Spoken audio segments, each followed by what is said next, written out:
Hello everyone, this is Abhishek Mahanti and welcome to lecture number 17 of the chapter Electric Charge and Field.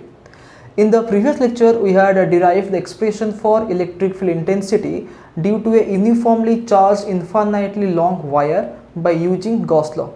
Today, in this lecture, we will discuss about the second application of Gauss Law and we will derive the electric field due to a uniformly charged infinite means a very large plain non-conducting sheet.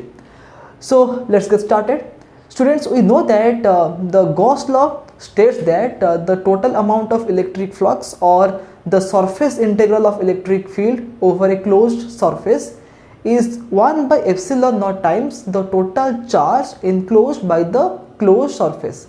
So if I write the mathematical form of Gauss law, I can write E dot ds closed surface integration is equal to q by epsilon naught. This is the mathematical form of Gauss law. Now using this Gauss law, we have to derive this expression electric field due to a uniformly charged infinite plane non-conducting sheet. So infinite means it is a very large plane non-conducting sheet. Non-conducting means it is made from an insulator. It is not made from a metal. For example, suppose I have this paper. We know that paper is an insulator. So this is a plain sheet of paper.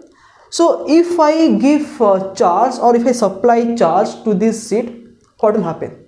We know that the charges cannot move inside an insulator. So if I put some charge on this face, then the charge will lie only on this face. It will never go to the other face. Similarly, if I give charge to this face, it will remain in this face. It will never go to the other face. So remember that when we have a non-conducting sheet, if you supply charge to one face, then the charge will remain at that face only. It will not go to the other face. And this is the distribution of charge on this plane sheet is an example of surface charge distribution. It is an example of surface charge distribution. So suppose we have a plain non-conducting sheet like this. This is a plain non-conducting sheet, and this is uniformly charged. This plane is uniformly charged, and suppose we have given positive charge. We have given positive charge to this plane sheet. And this is the case of surface charge distribution, and suppose sigma is the surface charge density. Sigma is the surface charge density, and since it is made from a non-conductor, means it is made from an insulator, so charge will lie only one face of the sheet, and we have to find the electric field due to this sheet at a distance r from it.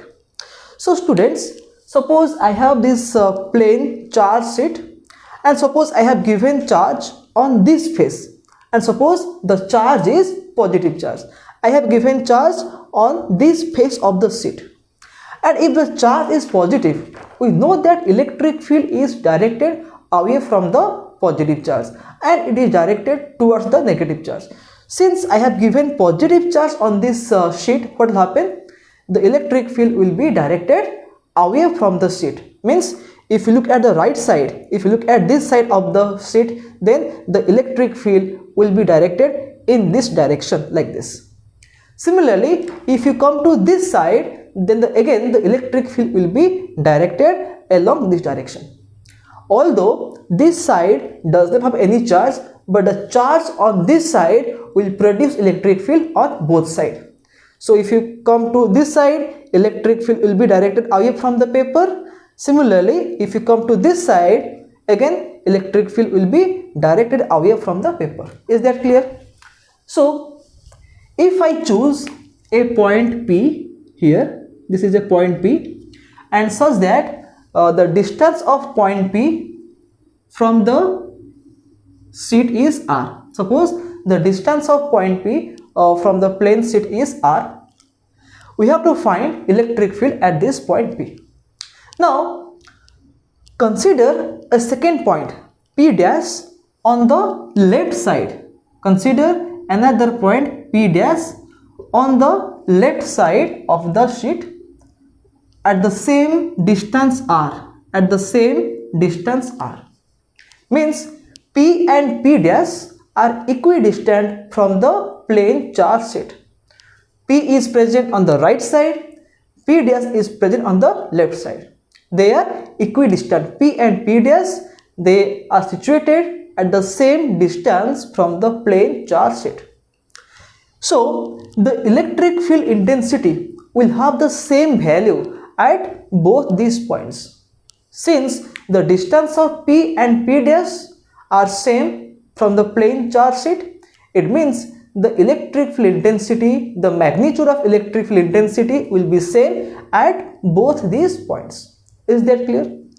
Now we have to derive the expression for electric field by using Gauss law, and we know that Gauss law involves a closed surface. When we are going to apply or use Gauss law, we have to consider a closed surface which is known as Gaussian surface. And I had told you that we have to be very smart while choosing the Gaussian surface, and we have to choose the Gaussian surface in such a way that the angle between E and ds vector, E vector and ds vector should be either 0 degree or 90 degree. So for that purpose, in this situation, I can choose the Gaussian surface in the form of a cylinder or in the form of a cuboid. But I will choose the Gaussian surface as a cylinder, and the cylinder will be drawn such that half of the cylinder will lie on this side and half of the cylinder will lie on the other side. It means this plane sheet will divide the cylinder into two equal halves, and the length of the cylinder will be 2r. So here the Gaussian surface is chosen to be a cylinder of length 2r, and having area of cross section S. So the area of cross section is S, the length of the cylinder is 2r, and the plane sheet will bisect or will divide the cylinder into two equal halves. Area of cross section S, and the charged sheet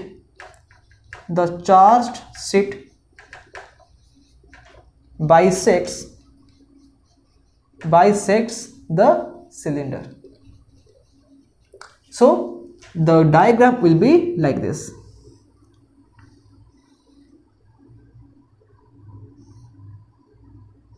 So this is the diagram of the Gaussian cylinder. You can see that this Gaussian cylinder is passing through this plane sheet. The plane sheet is bisecting the Gaussian cylinder. The length of the cylinder is 2r, and the area of cross section is S. This area is S and this area is also S. Is that clear? The area of cross section is S and the length is 2r. So if the length is 2r and the plane sheet bisects the cylinder, it means the length of the portion of the cylinder which lies on the left side is r, and the length of the cylinder, portion of the cylinder which lies on the right side of the sheet is also r. It means the 2 points P and P dash, will lie on the plane surface of the cylinder. Is that clear? So this is our Gaussian surface, and the Gaussian surface is taken in the form of a cylinder. And I had told you that the electric field due to this positive charged sheet will be directed away from the sheet. If you look at the right side, then the electric field is in this direction, and if you look at the left side, the electric field is in this direction. Is that clear? And if you look at this cylindrical Gaussian surface, it has three surfaces, two plane surfaces and one curved surface. Suppose this is surface S1, this is surface S2, and this is surface S3. Is that clear? So the area vector, the direction of area vector of this plane surface is normal and outward. Outward, draw normal. Similarly, if you look at S2, the area vector of S2 will be given by the outward drawn normal along this direction. Is that clear? And if you look at the curved surface S3, its area vector will be directed in this direction, like this. It is clear that the angle between E vector and the area vector of the two plane surfaces is 0 degree. Look at S1. So E vector and S1 vector, they are parallel to each other. Similarly, on the right side, E vector and S2 vector are parallel to each other. But look at the angle between E vector and S3 vector, that is 90 degree. Is that clear? So by drawing or by choosing a cylindrical Gaussian surface, we saw that the angle between E and the area vector is either 0 degree or 90 degree. So we can easily calculate the surface integral of electric field over this closed cylinder. So let us calculate the left hand side of the Gauss law, that is E dot ds over a closed surface, and I will split this integration into three parts. The first one is E dot ds over the surface S1 plus E dot ds over the surface S2 plus E dot ds over the surface S3. So for the surface S1 and for the surface S2, E and ds are parallel to each other, so the angle between them is 0 degree. So I can write E ds cos 0 integration over S1 plus E ds cos 0 integration over S2 plus E ds cos 90 integration over S3. So this term will become 0 because cos 90 is 0. And here cos 0 is 1, this cos 0 is 1. So I can write E integration of ds over S1 plus E integration of ds over S2. And we have taken that the cross section, the area cross section of the cylinder is S. So this value will be S and this value will be S. So it will be ES plus ES equal to 2ES. Is that clear? So the total amount of electric flux or the surface integral of electric field over this closed cylinder is found to be 2ES. Now, according to Gauss law,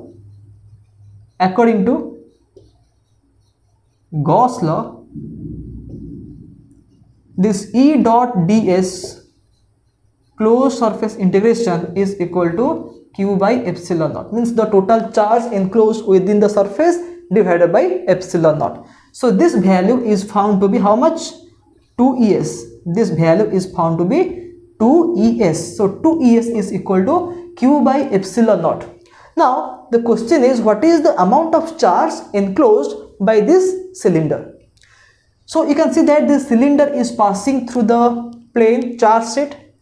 So whatever charge is present in this region, whatever charge is present on the sheet within this region, that amount of charge is enclosed within the cylinder. Is that clear? Suppose, assume that I have this plane charge sheet, and suppose this is the area cross section of the cylinder. The cylinder is passing through this paper. Is that clear? So whatever charge is present in this region, whatever charge is present in this area, that amount of charge is enclosed by the cylinder. So if S is the area cross section of the cylinder, then this area is also S. And if area is S and sigma is the surface charge density. Then what is the charge? Sigma into S. So in place of Q, you can write sigma into S and then divided by epsilon naught. So S will cancel. So you will get E equal to sigma by 2 epsilon naught. E equal to sigma by 2 epsilon naught. So this is the expression for the electric field strength due to a uniformly charged infinite plane non-conducting set. Now look at the expression of electric field. We got that E equal to sigma by 2 epsilon naught. So what do you observe from this expression? You can see that electric field due to this plane sheet does not depend on the distance, because in this formula there is no term like r, because we have taken the distance between the point and the plane sheet is r, but in this expression there is no r. It means electric field does not depend on the distance from the sheet. So if you plot a graph between electric field versus distance from the sheet, then the electric field will be constant and this value is sigma by 2 epsilon naught. Is that clear? And here we have taken a positively charged sheet, so the direction of electric field will be away from the sheet. But if you take a negatively charged sheet, then the electric field will be directed towards the sheet. For example, if I take a plain sheet like this, and if this is negative charge, then what will happen? The electric field will be directed towards the charged sheet. But here the sheet is positively charged, and that's why the electric field is directed away from the sheet. Is that clear? Okay, so now we will solve a question. Suppose we have two parallel plates. This is the first plate, this is the second plate. Okay, this is and both the plates are identical, both have the same area and they carry equal amount of positive charge. Is that clear? We have two plates which are identical, means both these plates have equal area and they carry equal amount of positive charge. Sigma is the surface charge density. If area is same and charge is same, then definitely sigma will be same. I will consider 3 points. This is point P, this is point Q, this is point R. We have to find what is the electric field at these 3 points. Point P and point R lies outside the two plates and point Q lies in between the two plates. So let us find what is the value of electric field at these 3 points. Okay, so look at the point P here. At this point P, we will get electric field due to both the plates, and both the plates are positively charged. So the electric field due to, this is the first plate, this is the second plate. Electric field due to the first plate will be directed away from it because it is positively charged. So E1 will be how much? Sigma by 2 epsilon naught. Similarly, the second plate is positively charged and hence the electric field due to the second plate at this point P is also directed outward or away from the sheet, and E2 is equal to sigma by 2 epsilon naught. Although the point P is at a larger distance from the second plate, still it doesn't matter because electric field due to a plane sheet does not depend on the distance. So although this P is near to plate 1 but far away from plate 2, still we will get the same magnitude of electric field. So you can see that both these electric fields are in the same direction. So the total electric field will be simply are their magnitudes. So we will get sigma by 2 epsilon naught plus sigma by 2 epsilon naught is equal to sigma by epsilon naught. Again, look at the point R. At this point R, electric field due to the first plate will be away from the charged plate and the value will be sigma by 2 epsilon naught. And if you look at the second plate, electric field at point P, R due to the second plate will be also away from it. Sigma by 2 epsilon naught is the value.